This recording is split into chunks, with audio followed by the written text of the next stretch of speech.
काल रात्री त्या घटनेला मी भेट दिली आहे। यामध्ये 4 आरोपी अटक झाले आहेत।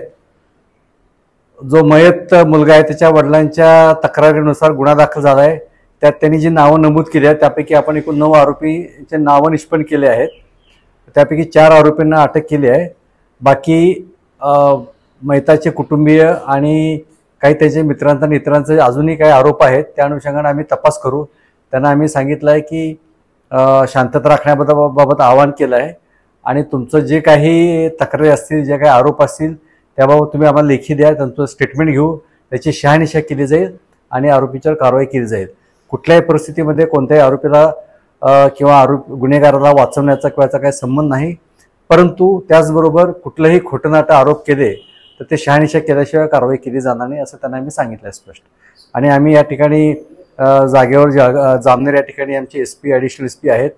मी पण जळगावमध्येच आहे। आम्ही परिस्थितीवर लक्ष ठेवून आहोत।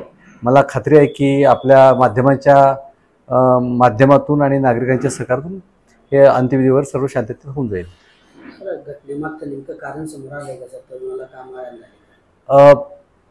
मयताच्या वडिलांनी जी तक्रार दिली आहे त्यात त्यांनी मारहाणीबाबत फक्त नमूद केलं आहे।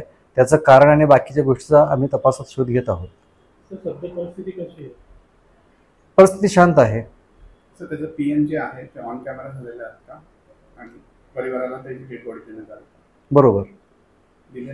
हो, परिवाराला डेड बॉडी दिली आणि अंत्यविधी करून जळगाव सिव्हिल हॉस्पिटलमधून डेड बॉडी आता जामनेर आहे आणि ते त्यांच्या मूळ गावी जाऊन अंत्यविधी करतील असं अपेक्षित आहे।